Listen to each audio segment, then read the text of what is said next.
गीता के 3 वाक्य हैं, जो बीत गया है भूल जाओ, रात गई बात गई, और वर्तमान का मोह मत करो और भविष्य की चिंता न करो। गृहस्थी लोग इस बात से बहुत ज़्यादा परेशान होते हैं, पता नहीं बहू बेटे कैसे निकलेंगे हमारी वृद्धावस्था में, कहीं ये धक्का न दे दें। धक्का दे दें तो वृंदावन आ जाना, चिंता न करना।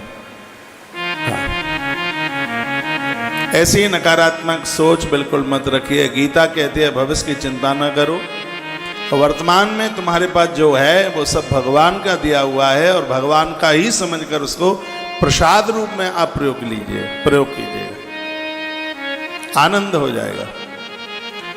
और पिछले समय में जो निकल गया है, कल क्या हुआ, परसों क्या हुआ, क्या दुनिया ने मान अपमान किया, वो सब भूलने की जरूरत है। यह श्रीमद् भगवद गीता का महावाक्य। अब तो हंस के बताइएगा।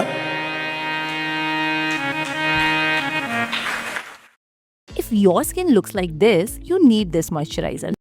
हुआ है, आप बड़े सुंदर लग रहे हैं, अच्छे लग रहे हैं। मैं शिव महापुराण के 24,000 श्लोकों की तरफ आपको लेकर के चल रहा हूँ।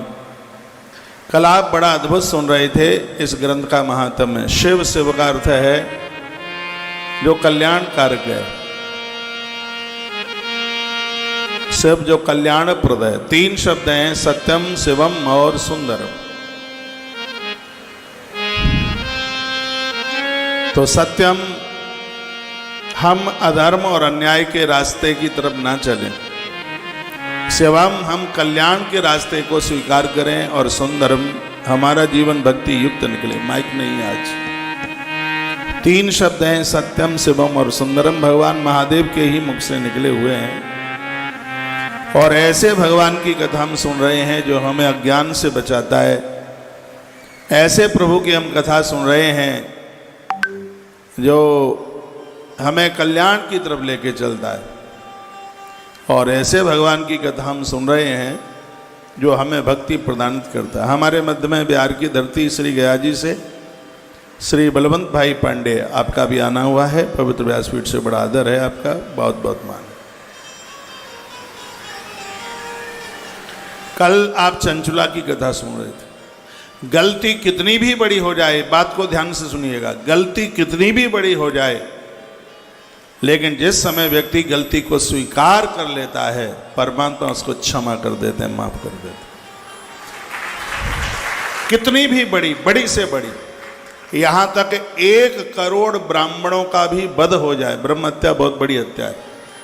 हमारे ग्रंथ कहते हैं यदि किसी के द्वारा 1 करोड़ ब्राह्मणों की भी हत्या हो गई है और वो भगवान के सन्मुख पहुंच जाए, वो कहता है कि भगवान मुझसे गलती हो गई है, आप मुझे क्षमा कर दें, तो भगवान क्या कहते हैं? सन्मुख होई जीव मोहि जबहि, सन्मुख होई जीव मोहि जबहि, जन्म कोटि नाश सन्मुख होई जीव मोहि जबहि, सन्मुख होई जीव मोहि। म्यूजिक बहुत ज्यादा है। जन्म कोटि अगर नाश सन्मुख होई जीव मोहि जबहि, जन्म कोटि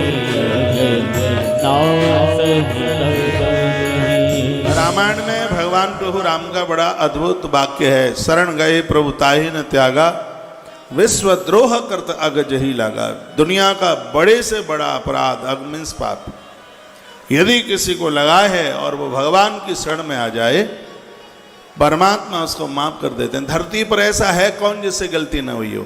स्वयं धर्म धरती पर युधिष्ठिर बन के आया और वो गलती कर गए। महाभारत में कथा आती है। द्रौपदी कोई वस्तु नहीं है कि जिसको दाव में लगाया जा सकता है, लेकिन युधिष्ठिर ने द्रौपदी को दाव में लगा दिया।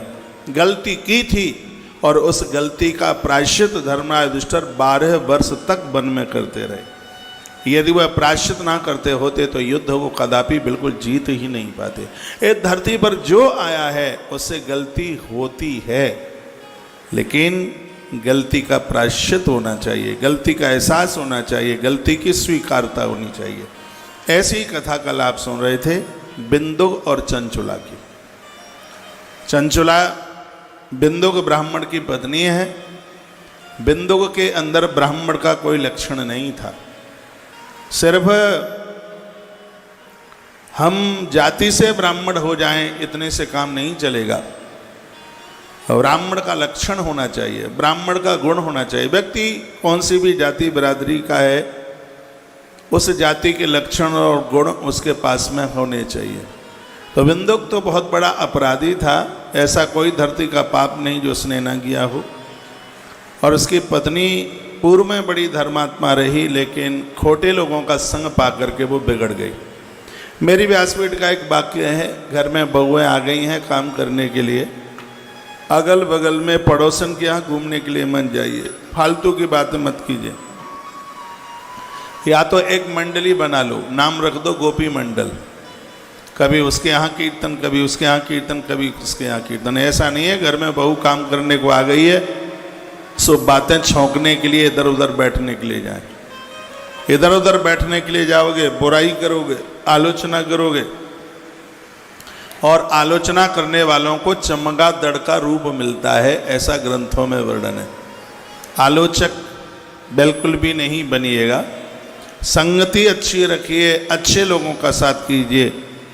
चंचला बहुत अच्छी थी, लेकिन इसको जो सहेली मिली वो बहुत खतरनाक थी और चंचला का जीवन बिगड़ गया।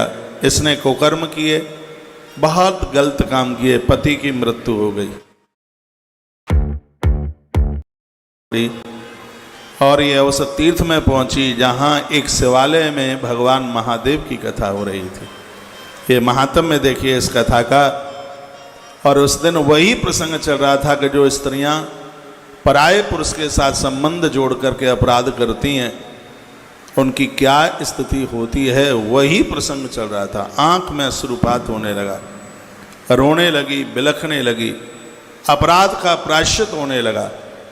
जब कथा शाम को पूरी हो गई तो वो महाराज जी कथा कह के नीचे उतरे, उनके चरणों से लिपट गई और कहने लगी, हाँ विदे मां महापापे दत्पादुसे मुसीम हटा। हे परमात्मा, मुझसे कितने पाप हो गए हैं, मैं इतनी दुखित हूँ कि फांसी लगाने वाला भी इतना दुखी नहीं होगा। ये बोलती है। पहाड़ से गिरने वाला भी इतना दुखी नहीं होगा, समुद्र में डूबने वाला भी इतना दुखी नहीं होगा।